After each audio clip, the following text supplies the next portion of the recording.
Good morning. Today I am addressing semester 4 students of B.Ed dealing with paper 8B Knowledge and Curriculum Unit 5. See here students, curriculum transaction. This is bulletin 3, mode of transaction and learners involvement. Look at the board. In a transactional learning environment, learning happens through interactions with people and experiences. इसमें क्या बोला जा रहा है? Transaction learning माहौल में, लेन then में, जहाँ पढ़ाई लिखाई सीखी जाए, लेन देन किस चीज़ का? टीचिंग और लर्निंग का। तो वहाँ पर हम कैसे सीखते हैं? लर्निंग कैसे हैपन होती है? इंटरेक्शन से, आदमी से और आदमी के, पीपल के एक्सपीरियंस से हम लोग लर्निंग हासिल करते हैं। ठीक है। अब देखिए रिसोर्स मैनेजमेंट। रिसोर्स मैनेजमेंट क्या है? हम रिसोर्स किसको बोलते हैं? रिसोर्सेज वो चीज़ कहलाता है जो कि जिसको हम लोग यूज़ करते हैं। कोई सामान कह सकते हैं, कोई चीज़ कह सकते हैं। तो यहाँ पर रिसोर्स मैनेजमेंट का मतलब हुआ कि हम रिसोर्स को मैनेज कैसे करते हैं स्कूल में या कॉलेज में। विदाउट रिसोर्स कोई भी चीज़ नहीं हैपन हो सकती, नहीं हो सकती है जब तक हम उसके लिए रिसोर्सेज ना पैदा करें।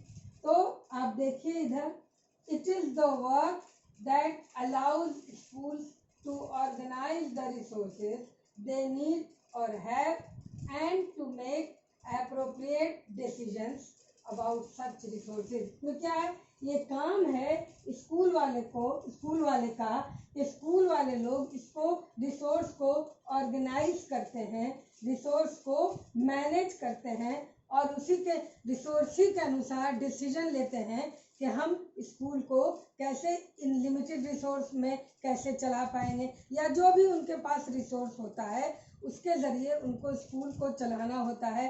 तो ये डिसीजन उन्हीं लोगों का होता है, वही लोग मैनेज करते हैं। दूसरा देखिए, यूज ऑफ TLMS। TLM किसको कहा जाता है? आप पहले जानते ही होंगे, लेकिन हम बता रहे हैं TLM क्या है। TLM का मतलब टीचिंग लर्निंग मटेरियल। जो हम लोग अपने टीचिंग लर्निंग के दौरान के समय पर हम जो चीज़ को यूज़ करते हैं लर्निंग को आसान बनाने के लिए, स्टूडेंट आसानी से उस चीज़ को जो हम पढ़ा रहे हैं उसको वो समझ ले, इसके लिए जो हम लोग TLM यूज़ करते हैं वही टीचिंग लर्निंग मटेरियल कहलाता है। तो हम देख रहे हैं, they are use to enhance the learning of students in classroom.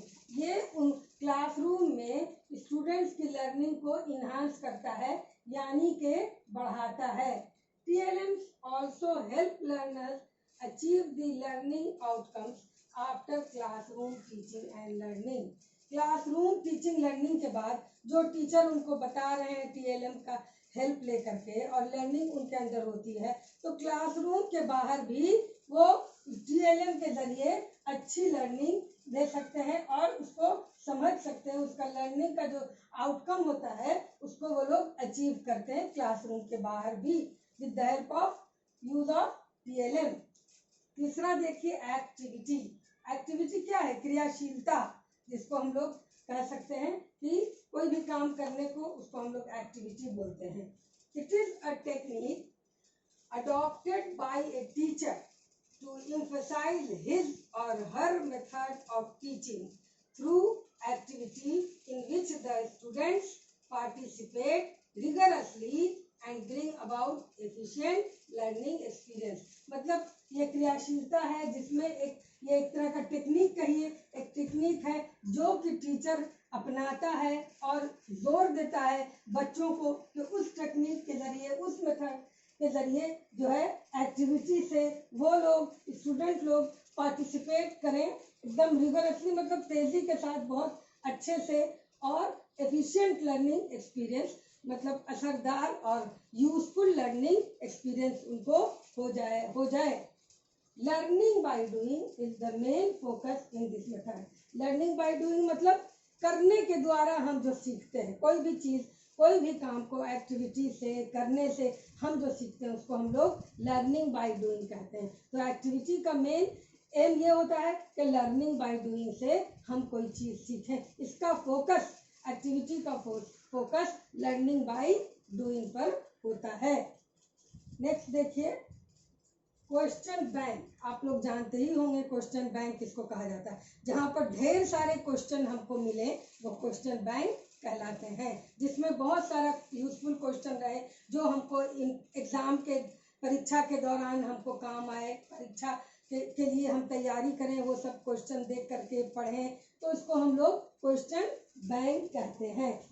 देखिए इधर बोर्ड पर, question bank is a library containing hundreds of questions you can add to your survey in seconds।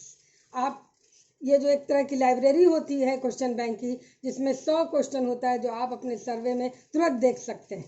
These questions are written and certified by our very own survey methodologists। ये जो मेथोडोलॉजिस्ट होते हैं वो लोग इस क्वेश्चन को लिखते हैं और सर्टिफाई भी करते हैं। With a question bank all your questions are stored and organized in a way that makes them easy and quick to access for anyone। ये जो क्वेश्चन बैंक के अंदर हम लोग ऐसा बनाते हैं ताकि वो किसी को भी देखने में आसानी लगे, पहुंचने में आसान हो और कोई आदमी भी इसके द्वारा हेल्प ले सके, क्वेश्चन बैंक के द्वारा हेल्प ले सके और परीक्षा के समय उसको आसानी हो जाए। ठीक है, अब देखिए use of assessment mechanism for learning. इसका मतलब क्या हुआ? इसका मानी ये हुआ कि हम लर्निंग के लिए जो असेसमेंट मैकेनिज्म का इस्तेमाल करते हैं, प्रयोग करते हैं, उसके बारे में यहाँ पर कहा जा रहा है। तो assessment mechanism or practices related to grading. ये कैसा प्रैक्टिस है? ग्रेडिंग से रिलेट करता है, मतलब ABCD आप दीजिए, इसको जो ग्रेड बोलते हैं उससे रिलेटेड होता है। Both as an assessment of student performance and as a mechanism through which students receive feedback on their work. क्या होता है? ये स्टूडेंट के परफॉर्मेंस का असेसमेंट है, उसका नतीजा वो कैसा परफॉर्म करते हैं और इसके ज़रिए स्टूडेंट फीडबैक भी लेते हैं अपने काम का। मतलब फीडबैक माने जो वो काम करते हैं वो कैसा है, क्या किस तरीके से उन्होंने परफॉर्म किया है, ये फीडबैक कहलाता है और इसके द्वारा वो उसको रिसीव करते हैं और उनको फीडबैक मिलता है। It is a process by which assessment information is used by teachers to adjust their teaching strategies and by students to adjust their learning strategies. ये दोनों के लिए यूजफुल है, ये असेसमेंट दोनों के लिए यूजफुल है, टीचर के लिए एज वेल एज स्टूडेंट्स के लिए भी ये यूजफुल है। कैसे? टीचर पढ़ा रहे हैं, मान लीजिए अपनी एक तरह की स्ट्रेटजी यूज़ करके वो क्लासरूम में पढ़ा रहे हैं और उसके बाद उनको समझ में आ रहा है फीडबैक के द्वारा कि नहीं, ठीक नहीं है या उसमें और इम्प्रूवमेंट की ज़रूरत है या सही चल रहा है, तो उसको वो उसी अनुसार काम करेंगे। तो ये टीचर के लिए हो गया। उसी हिसाब से स्टूडेंट भी अपना परफॉर्मेंस पर जो फीडबैक देखते हैं उस अनुसार वो भी काम करते हैं। दोनों के लिए बेनिफिशियल है, स्टूडेंट के लिए भी और ये टीचर के लिए भी। ठीक है, ठीक है स्टूडेंट्स, यूनिट 5 पूरा मैंने बता दिया, आप लोग को समझ में आ गया होगा। अब हम लोग बढ़ते हैं आगे यूनिट 6 की तरफ, जिसका हम लोग अभी देखेंगे बुलेटिन 1। यूनिट 6 का बुलेटिन 1 हम देख रहे हैं, जिसमें है टॉपिक इवैल्यूएशन एंड रिन्यूअल। इसमें टॉपिक है इवैल्यूएशन एंड रिन्यूअल। मोटा मोटी बता रहे हैं, इवैल्यूएशन के मतलब आप लोग जानते ही हैं, मूल्यांकन होता है। पहले ज़माने में, पहले के दौर में पढ़ाई में इवैल्यूएशन को हम लोग एग्जामिनेशन भी कह सकते थे कि एग्जामिनेशन है, लेकिन उसका ही नया रूप अब आ गया जिसको हम लोग इवैल्यूएशन कहते हैं। और फिर रिन्यूअल, रिन्यूअल के मानी होता है नवीकरण, यानी कोई चीज़ को नया जो हम करते हैं, रिन्यू करते हैं, फिर से नया करते हैं, तो वो रिन्यूअल कहलाता है। देखिए इवैल्यूएशन के बारे में बता रहे हैं। Evaluation is the process of determining the extent to which an objective is being attained. ये ऐसा प्रोसेस है इवैल्यूएशन, जिसमें हम लोग डिटरमिन करते हैं, देखते हैं कोई भी ऑब्जेक्टिव, जो चीज़ पढ़ाने का ऑब्जेक्टिव है, मान लीजिए कोई लेसन हम पढ़ा रहे हैं, कोई चीज़ समझा रहे हैं, तो वो चीज़ अटेंड हुआ कि नहीं, वो चीज़ लोगों को समझ में आई कि नहीं, हासिल हुआ कि नहीं, ये देखने का एक तरह का ये टूल है, कहिए इवैल्यूएशन।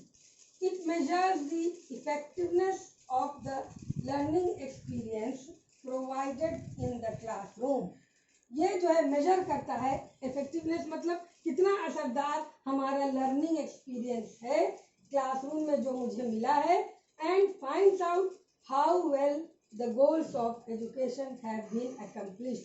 और ये पता करता है, इवैल्यूएशन मूल्यांकन से हम ये पता लगाते हैं कि हमारा गोल्स ऑफ एजुकेशन, शिक्षा का लक्ष्य, शिक्षा का एम जो है, कहाँ तक गोल जो है कहाँ तक संपूर्ण हुआ है। अकम्प्लिश्ड माने पूरा होना, संपूर्ण होना।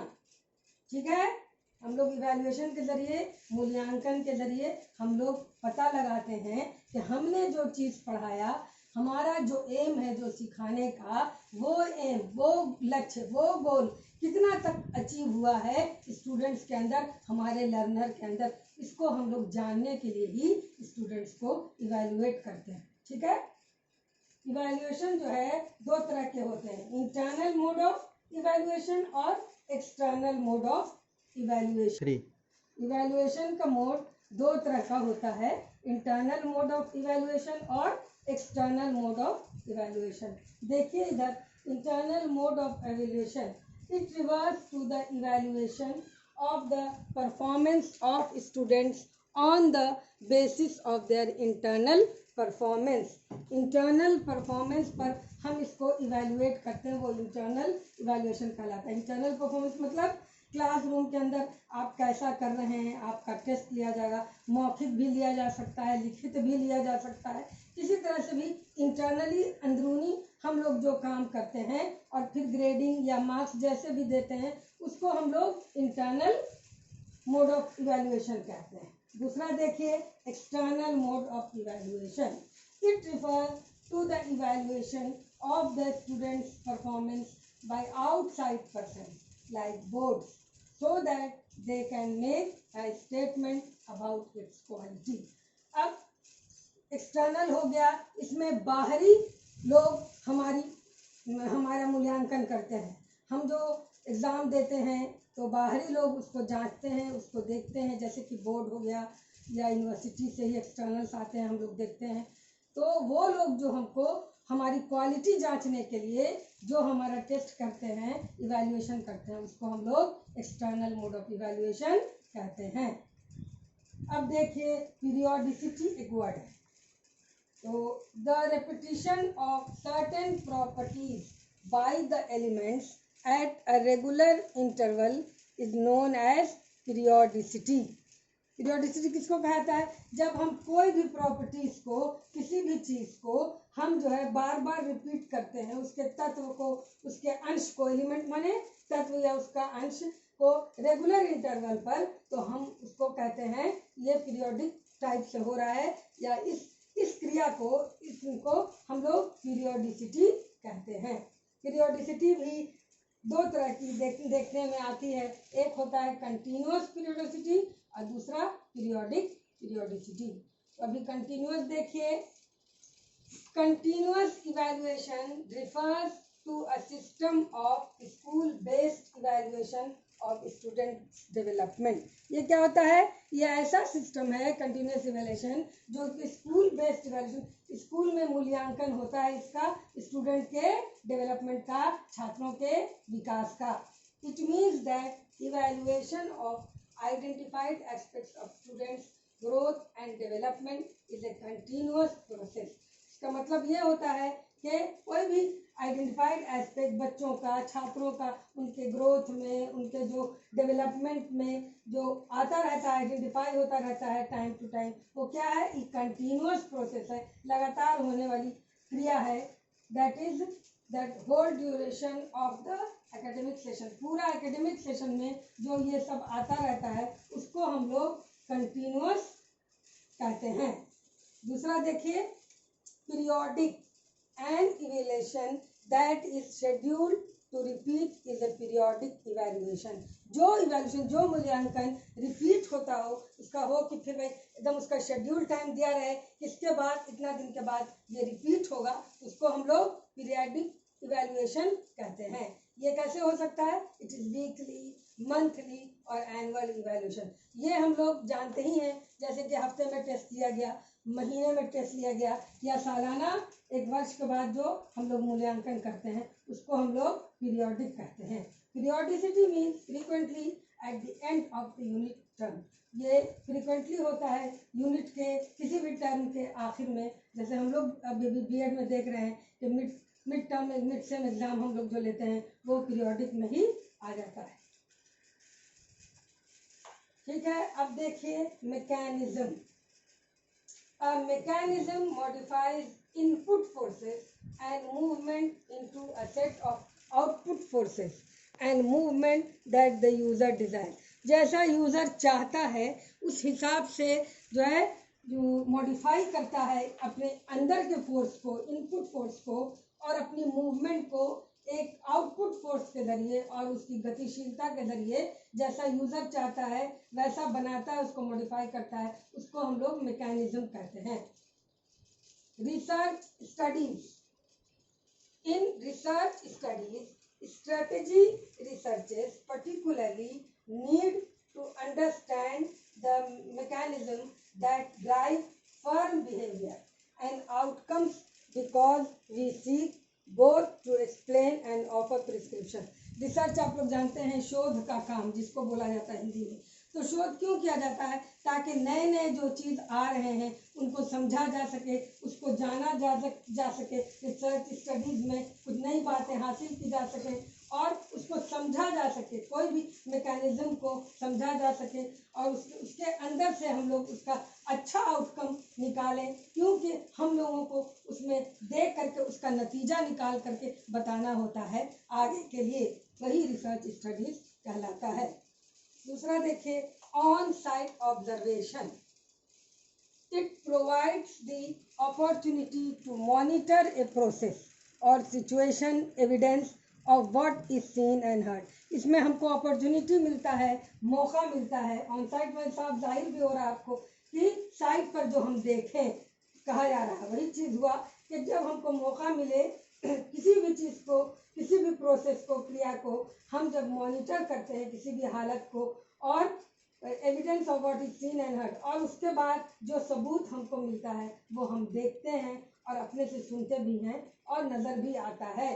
तो ऑन साइट ऑब्जर्वेशन वही हुआ. Observational data as evidence in an evaluation is to take a systematic and consistent approach as you collect, organise and analyse what is observe. अब क्या करते हैं उसमें हम लोग डाटा लेते हैं और डाटा के बाद जो सामने रिजल्ट आता है, मूल्यांकन आता है इवैल्यूएशन में, उसको हम लोग एक सिस्टमेटिक अप्रोच के जरिए कलेक्ट करते हैं, ऑर्गेनाइज करते हैं और फिर एनालाइज करते हैं. जो भी हमने देखा, जो हमको नज़र आया ऑन साइट जाने के बाद, उसको सब चीज़ को कलेक्ट करके जब हम सब कुछ जमा करते हैं, देखते हैं, तो उसके बाद हम उसको ऑर्गेनाइज करने के बाद फिर एनालाइज करते हैं और सब रियल नतीजा जो है वो सामने निकल के आता है. ऑन साइट ऑब्जर्वेशन से यही हमको बेनिफिट या फ़ायदा होता है. अब देखिए एक टर्म है FGD. क्या है FGD? FGD is a focus group discussion. ये इसको कहा जाता है, याद रखोगे, focus group discussion. It is a good way to gather together people from similar background. इसमें क्या होता है, एक साथ गैदर किया जाता है अलग अलग बैकग्राउंड से लोगों को और एक्सपीरियंस और अलग अलग तजुर्बा के लोगों को, एक्सपीरियंस अनुभवी लोग को, to discuss a specific topic of interest. कोई भी एक स्पेसिफिक टॉपिक लिया जाता है जिससे हमको दिलचस्पी है, इंटरेस्ट है, और फिर उस पर हम लोग डिस्कशन करते हैं. वही FGD हुआ, यानी फोकस ग्रुप डिस्कशन. कोई एक चीज़ पर फोकस करके फिर उसको डिस्कस करते हैं. अब देखिए online feedback. Feedback mechanism are naturally forward because they connect your current actions to your future results. क्या होता है फीडबैक में, ऑनलाइन फीडबैक जो हम लोग लेते हैं तो उसमें क्या होता है, ये जो है नेचुरल है, जो कि अभी के हालात को का हमको बाद में रिजल्ट, फ्यूचर में रिजल्ट देते हैं, ये कनेक्टेड है। For example the score in any individual sport gives immediate feedback. हम लोग जब खेल देखने जाते हैं किसी भी चीज़ का, सपोज कीजिए क्रिकेट का कुछ का, तो उसमें स्कोर सामने नजर आता है हम लोग, तो क्या है वो इमीडिएट फीडबैक मिल रहा है, आप खेल रहे हैं और आपका नतीजा जो है सामने, फीडबैक जो है सामने हमारे आ रहा है, which allows the player to change the behaviour to achieve the result. तो फिर उसी अनुसार प्लेयर जो होता है वो अपना बिहेवियर को चेंज करता है अच्छा रिजल्ट हासिल करने के लिए। ठीक है बच्चों,